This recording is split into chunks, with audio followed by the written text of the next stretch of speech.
We, throughout our lives, we grew up thinking that not having what we want is the problem, which is very different to realizing that wanting is the problem. We grew up thinking that not having what we want is the problem. Just go back into your life and ask yourself, is this not what happened? Whenever we didn't have what we wanted, we always felt that we were incomplete. You used to go, whenever a friend would come along, and whenever you saw a friend had something you didn't have but you wanted, you felt jealousy. You envied them. I remember there was a time in my life where I really very, very badly wanted a bike, or a bicycle, not a motorbike, a bicycle. My next door neighbor, he had a bicycle. I didn't. Because my parents had a very funny way of teaching me lessons. I'm grateful that they did it that way. And that was, whenever I wanted something, they'd always make me earn it. They'd never give it to me. They said, you want it? Earn it. So I had to do things to earn those things for myself, either by getting grades or with good behavior. I grew up learning that money doesn't grow on trees and there's no such thing as a free lunch. So when I got to hear that expression one fine day, there's no such thing as a free lunch, yes, I knew it all along. Because right from my young ages, my parents taught me, you're not going to get anything for free. You're going to have to work hard for it. So when I wanted that bike really bad, they didn't let me have it. They always kept promising me, next birthday. Yeah, you're going to get one next birthday. Just make sure you get your grades. And the birthday would come and go, but no bike. So you can imagine how envious I felt about the guy next door who had a bike. And whenever I went to meet him, I'd always ask, can I ride your bike? I used to beg with this guy. I used to belittle myself so much and watch him ride the bicycle up and down. And if I ask him, Machan, can I ride your bike? Yeah, wait. I'll give it to you in a little while. He used to tease me. Show me all the stickers on the bike, right? On the bars, on the handles, and how you can change the gears on the bike. He would tease me. Always telling me, you haven't got this. This is the best thing, you got to have it. You just don't have it, right? That's the problem. So in my mind, I was burning. I was unsatisfied. I was so unfulfilled. I was vexing. Somehow I needed a way to relieve myself of that vexation. And then, having worked hard and really striving for it and really struggling, ultimately I got my bike. Why? Because I grew up thinking that not having what I wanted was the problem. Little did I know that was not the problem. Because I didn't have a teacher who taught me that wasn't the problem.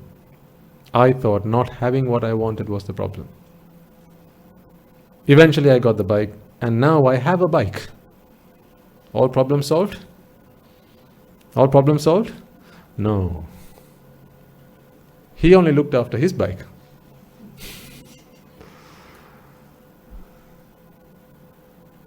How dare he? He's the one who enticed me to buy a bike, and he doesn't even have the courtesy to look after my bike.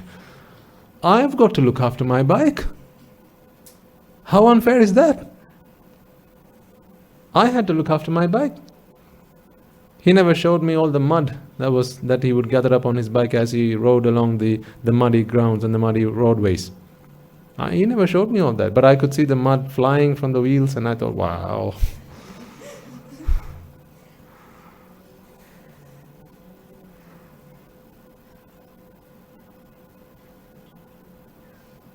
But he never showed me where he would take it back into his garage after I had left. You know how he would go into the house, bring a wet towel, right, and wipe the whole thing top to bottom with soap water and then with clean water, and then we'll wipe it down again and keep it to dry. He never showed me all of that. And how he'd have to take it to the bicycle repair shop to get the tires changed. Whenever it went faulty, to get it fixed. how he had to put some grease, some lubricant to keep the whole system working. He never showed me any of that. So I didn't realize all of that was there also.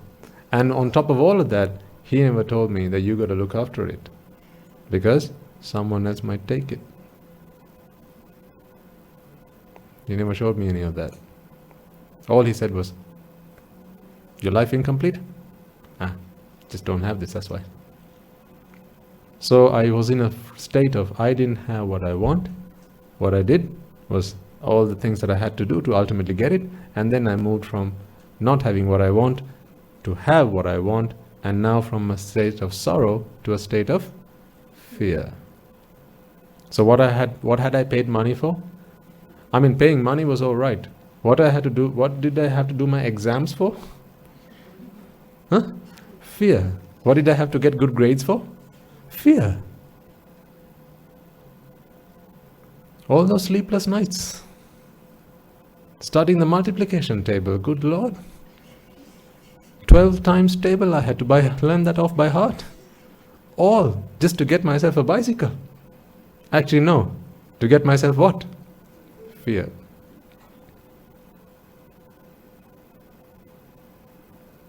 Imagine this. You all have sorrow. Okay, let's say I give you sorrow, you can hold it in your hand, and it's burning. I say, would you like to exchange it with something else? And you go, yes, Swaminathan, what do you have? Fear. Who here wants it? And here's the thing. Sorrow is short-lived, but fear has a long lifespan. Because as intelligent people, human beings, we have this unique capability to do something to relieve ourselves from sorrow. I mean, that is as much a curse as it is a blessing. It is as much a curse as it is a blessing. We believe that we are so blessed and we are so intelligent that we have the power and the intellect to relieve ourselves from sorrow and grief. But little do we realize that by doing that, we step from grief into fear. And the moment we achieve what we want, we feel that we have become accomplished. Little do we realize that from this day forward, now we live in constant fear. Now we live in constant fear. General, what people think, right? Out there in the world out there. Is it better to become a millionaire at the age of 50 or by the age of 25? What do people say, generally? Age of 25, the sooner the better, right? Now put it in terms of the Dhamma. It's better to live in fear from the age of 25 rather than from the age of 50. What sense does that make? Before the guy was a millionaire, he didn't have to protect his millions. Now he has to protect it. Now he has a safe in his home. He has to lock his money in a vault. He has to send his money abroad into some foreign bank account. Otherwise, the tax people come and put their fingers into all that, his affairs. He doesn't want all that. See how much effort people have to make. But if you ask the common folk, they'll tell you it's better to become a millionaire at the age of 25. Why wait till 50? When is it better to have a house, tell me then? By the age of 35 or by the age of 25? Which one? The sooner the better. Really? Good. The sooner the better, huh? When is it better to get married? 50 or 25? What, never 25? Never 25.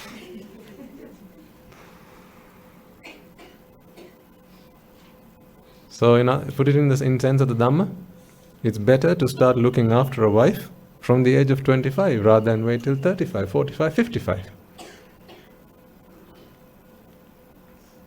Why? When you don't have a wife, now you live in grief, sorrow. Why? Everyone else has one. All your friends start getting married off.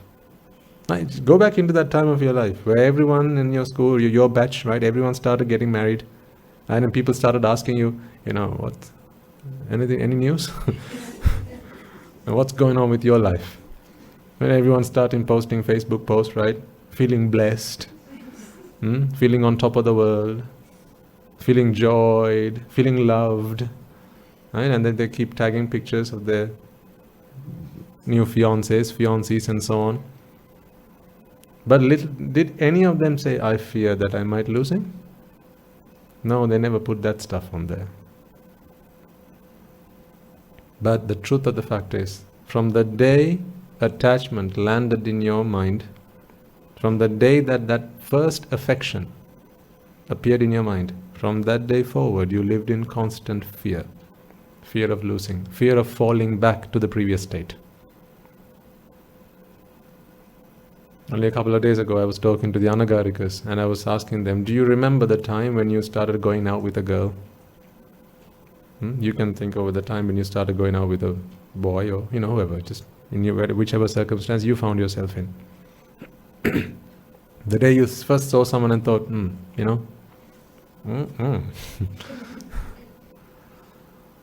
I'd like him to be part of my life. No, that is the person who's going to complete me. Until such time I am incomplete.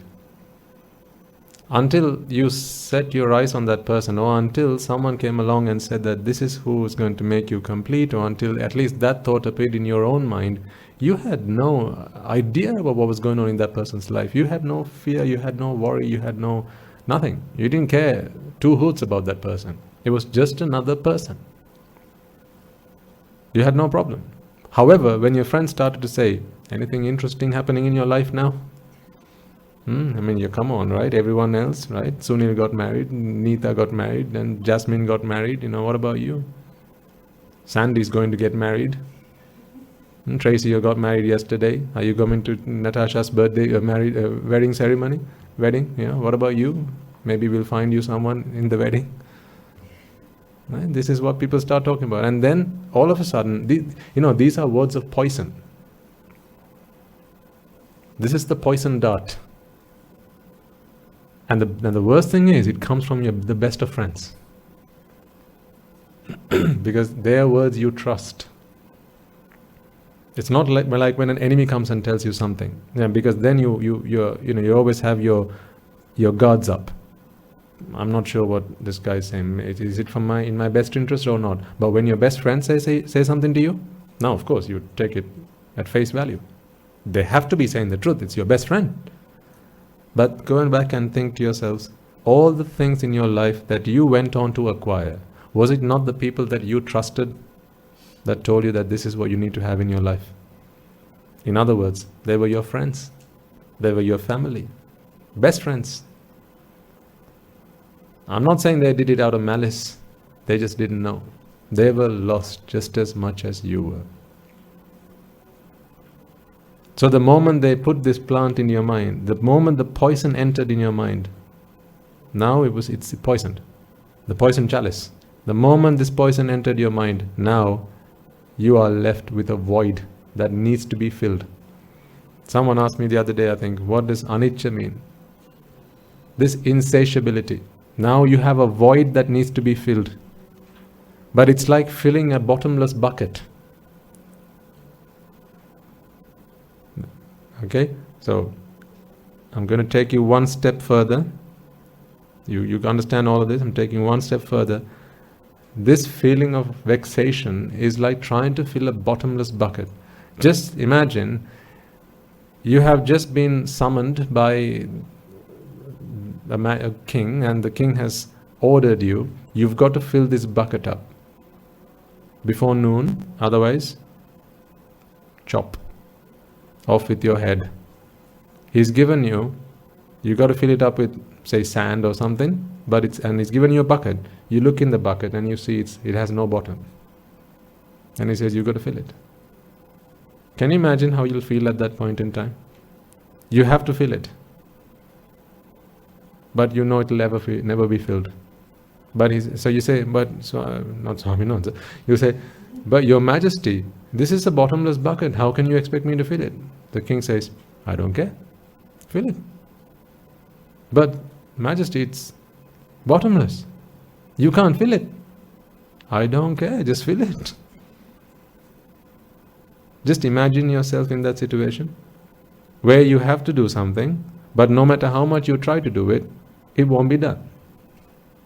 Insatiable, cannot be satisfied, cannot be fulfilled, always left with a void. No matter how much you pump in, it's never going to be filled. This is the state of vexation. This is how you need to understand anicca.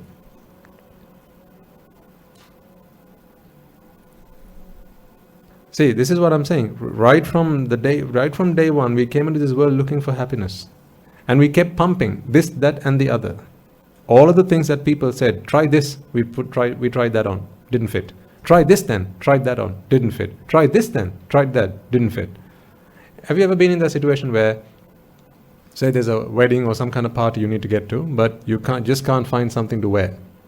And then you maybe have 1 or 2 hours left, the shops are still open. In the next 2 hours, you got to find something, otherwise all the shops close, and then that's it. You have no chance. So you go shopping, and then you keep fitting things on, but nothing's working. But you have to have it, you have to buy something, but nothing fits. Or you have to get a particular size in something, and every shop you're going to, they just don't have the right size. Let's say, a child's school, what do you call them? Concert.